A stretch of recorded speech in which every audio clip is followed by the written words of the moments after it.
O recado que eu deixo, assim, nós brasileiros estamos sendo sempre levados pela maré, mas o mundo está mudando muito. Vem uma revolução com inteligência artificial, tudo vai mudar. O seu trabalho vai mudar, o setor público vai mudar, o trabalho de todo mundo vai mudar. Em relação à energia e o Nordeste, queria que o senhor abordasse, na verdade, a ideia de transformar a região no polo de biodiesel. Nossa, fiquei muito feliz que você tá a par disso. É um dos temas que eu mais gosto de falar. Esse é um dos temas que mexe justamente com aquela espécie de ortodoxia liberal que muita gente tem. Tipo, vocês são um grupo liberal em termos econômicos e vocês são a favor da industrialização do Nordeste. Para muita gente liberal, o termo industrialização causa arrepios, porque vem Sudene na cabeça, vem um monte de coisa, né?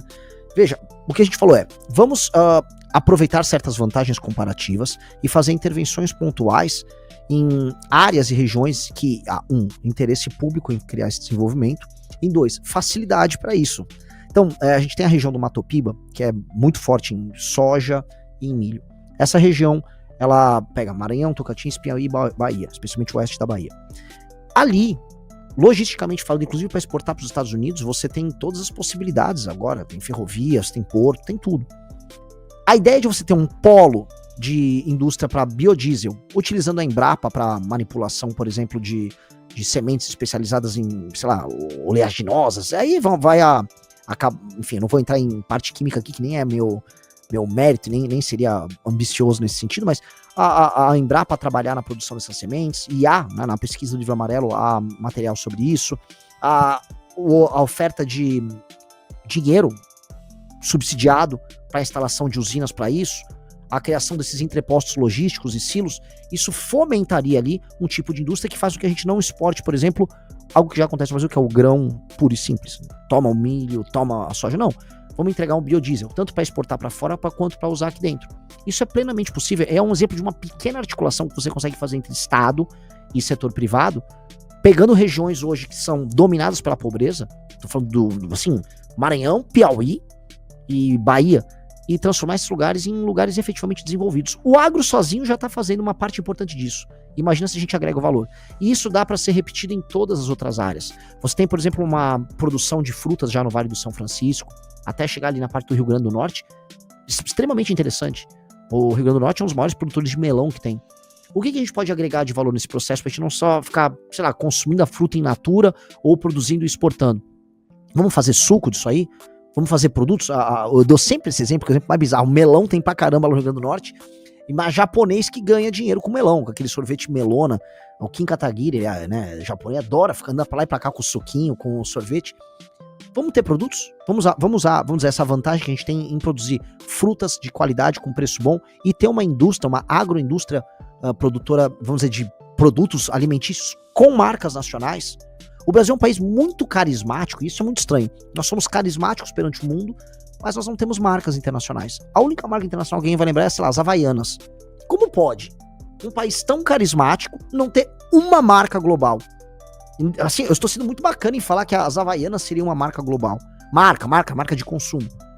Nós temos que entrar nisso. A gente tem uma África consumindo produtos alimentícios aos montes, porque ela agora tá nesse processo de desenvolvimento. O Brasil tem tudo para crescer na África, o Brasil tem tudo para crescer entre os indostânicos, na Ásia. Faz parte dessa vocação carismática, mas nós não temos marca. Temos que trabalhar para ter essas marcas globais, para usar essas vantagens que a gente tem, frutas, grãos, produção de produtos que nem são muito complexos. Não estou falando pra gente fazer agora microchips, não, vamos aproveitar a base que a gente já tem, que só de fazer isso, a gente fica numa posição muito boa.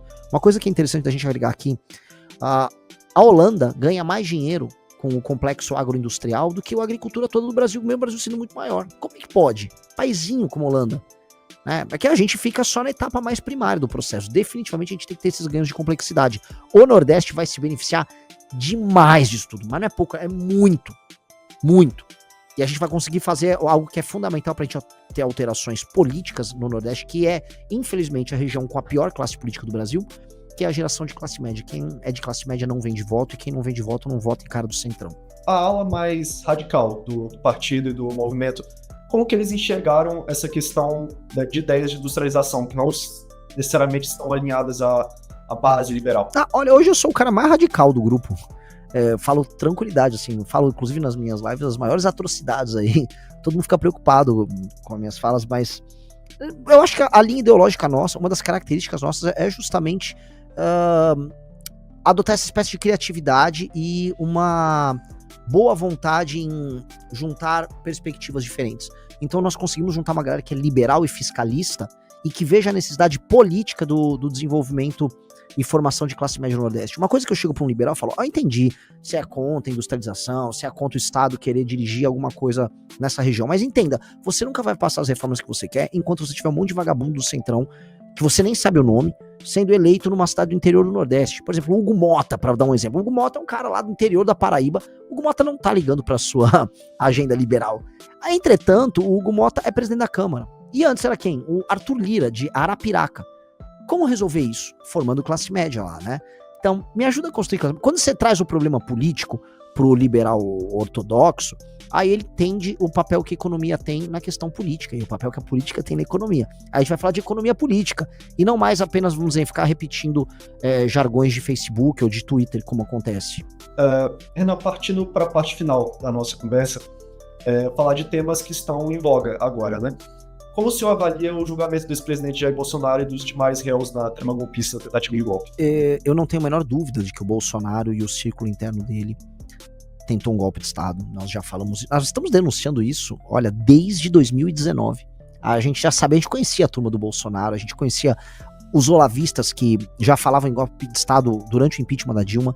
Essa turma foi para dentro do núcleo central do bolsonarismo e foi para dentro do Palácio do Planalto. A posteriori entraram uma turma mais militar ali, o Mauro Cid, acho que é o nome mais óbvio disso. Foi criado um círculo interno deles que gostaria de ver o Bolsonaro com poderes totais, gostaria de dar um golpe de Estado e que usou o tema das urnas para isso. Antes, só para ninguém esquecer, o tema da pandemia foi usado para isso, inclusive o material apreendido com o próprio Alan dos Santos na casa dele estava nessa linha, a ideia de usar uma sublevação envolvendo polícias e guardas civis contra polícias e governadores, contra prefeitos e governadores, e aí reforçar uma lealdade dessas forças de segurança ao Bolsonaro. Isso foi uma realidade, isso só mudou quando a pandemia passou, porque aí o tema passou a ser urna. Então, disso eu não tenho dúvida. Entretanto, o que temos hoje, desde o inquérito do Alexandre de Moraes, é um processo jurídico-político, no mínimo anômalo, que fere a ideia de tripartição dos poderes e que concentra demais o poder no judiciário. Isso é uma realidade. Portanto, o julgamento do Bolsonaro não é só sobre o Bolsonaro. O julgamento do Bolsonaro é sobre o Alexandre de Moraes. O próprio voto que teve do Fux é muito um voto sobre essa questão dessas nulidades e da falta de competência do STF para essas coisas, tentando meio que restabelecer a normalidade. E aí, nesse sentido que eu vejo, Bolsonaro muito provavelmente vai ser preso. Bolsonaro deveria ser preso tendo um tipo de julgamento que não é esse, tal qual o Lula teve também. Entretanto, o que vai ficar não será o Bolsonaro vai passar. Vai ficar um problema herdado por essa construção anômala, que é um super STF, decidido inclusive quem vai ser o próximo presidente. Eu volto a colocar, o Tarcísio é o candidato do Alexandre de Moraes, mas se for o Lula também é o candidato do Alexandre de Moraes, e eu acho que isso explica muito o momento que a gente vive. O próximo presidente da República, que espero que não seja nenhum dos dois, vai ter que enfrentar esse assunto e vai ser muito difícil. E como se avalia a possibilidade de passar uma anistia aos presos do 8 de janeiro e, consequentemente, para o ex-presidente Jair Bolsonaro? Eu não sei, eu não vejo isso passando agora, nesse ano, por exemplo. Eu acho que o Bolsonaro estará fora das próximas eleições. Não é do interesse de ninguém, até dos aliados do Bolsonaro, que ele esteja com direitos políticos. E acho que ele só está se tocando disso agora. Os candidatos, né, à direita falam por aí que a primeira coisa que eles vão fazer, tão logo eles assumam a presidência da República, seria oferecer uma anistia ou uma graça para o Bolsonaro e para essas pessoas, o que eu acho um tanto quanto ridículo, porque você gastaria boa parte do seu capital político logo nos seus primeiros dias de governo para, enfim, ajudar um cara como o Bolsonaro e não para andar com a sua agenda. Eu jamais gastaria meu capital político para ajudar o Bolsonaro. Se eu sou eleito presidente, a primeira coisa que eu vou fazer é usar meu capital político para derrotar o crime organizado. Isso vai me dar muito capital político para enfrentar os desafios reformistas do Brasil, para aí sim a gente se tornar um país desenvolvido. Então, definitivamente, eu acho tudo isso um jogo de cena. Acho que houve muitos erros com aquelas pessoas, com algumas das pessoas. Hoje tem pessoas que nem deviam estar presas. Isto posto, eu sei que boa parte daquelas pessoas cometeram crimes sim que vão para além do vandalismo, a gente sabe as intenções deles, mas sempre termina naquela história, a forma conta e a forma ela foi jogada no lixo. Renan, minha última pergunta.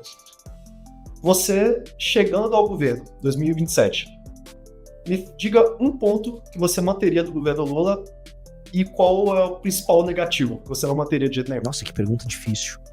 O governo Lula, as grandes marcas dele seria o quê? O arcabouço fiscal da Haddad, que é uma coisa que vai precisar necessariamente ser alterada, mesmo se o Lula for reeleito. Esse Vale Gás aí que ele soltou, definitivamente não dá para ser mantido. Essas políticas assistenciais amalucadas que ele tá tomando desde que o Sidônio chegou ao poder. Janja também, que ela é praticamente uma política de governo, não a manteria, graças a Deus. Eu não vejo, assim, mesmo tentando ser generoso, tá? Tô tentando ser generoso com ele, eu não tô vendo uma grande política adotada por ele que nós pudéssemos manter. Mesmo o projeto de segurança que ele veio colocar, ele é um projeto que centraliza tudo junto ao governo federal e à Polícia Federal. Eu tô tentando ser generoso, eu não tô conseguindo encontrar, tá? Eu queria contribuir, inclusive, com a tua pergunta, não tô tentando pancar o maior antipetista do mundo, até porque eu sou um inimigo do PT, mas tô tentando ser generoso, não tá me vindo nada interessante à cabeça, até deixo para os espectadores tentarem colocar aqui no comentário alguma sugestão, eventualmente se for boa, podemos acatar. É que de fato não me veio nada interessante. O recado que eu deixo assim, nós brasileiros estamos sendo sempre levados pela maré, mas o mundo tá mudando muito, vem uma revolução com inteligência artificial, tudo vai mudar, o seu trabalho vai mudar, mas entender qual é o nosso papel no mundo, o trabalho de todo mundo vai mudar. E nós brasileiros estamos falando em botijão de gás. Nós estamos falando sobre, vai ter mais Bolsa Família ou não vai ter mais Bolsa Família. As nossas discussões, elas são absolutamente ridículas e o mundo tá indo embora em alta velocidade e tá deixando a gente muito para trás. A humilhação que a gente passou com o Donald Trump e a dependência ridícula que nós temos da China, ela faz com que a gente olhe e fale, poxa, nós não temos grandeza nenhuma. De um lado se fala em soberania, de outro se coloca a bandeira dos Estados Unidos no meio da Avenida Paulista. Mas nós ficamos aí no meio, numa encruzilhada, como um cachorro caramelo, que é inclusive o símbolo do governo PT, né? Que é no fundo um cachorro sem dono, caminhando na praça, aguardando alguém oferecer comida. Nós não temos vocação para isso e nós temos vocação de onça. Se a vocação é ser onça, que é o maior felino das Américas, que a gente tenha dignidade, que a gente tenha vontade e ambição. Vamos sonhar alto, porque quem tem um território tão grande, quem tem um povo que teve conquistas grandes ao longo da sua própria história, não pode almejar ser um cachorro caramelo ou um coitado pedindo ajuda do Trump. Nós temos que ser alguém respeitado pela nossa força e não alvo da clemência alheia, tá? Seria isso. Então, chegou ao final essa edição do Poder Entrevista. Em nome do Jornal Digital Poder 360, eu agradeço, Renan Santos, por ter aceitado o nosso convite. Muito obrigado.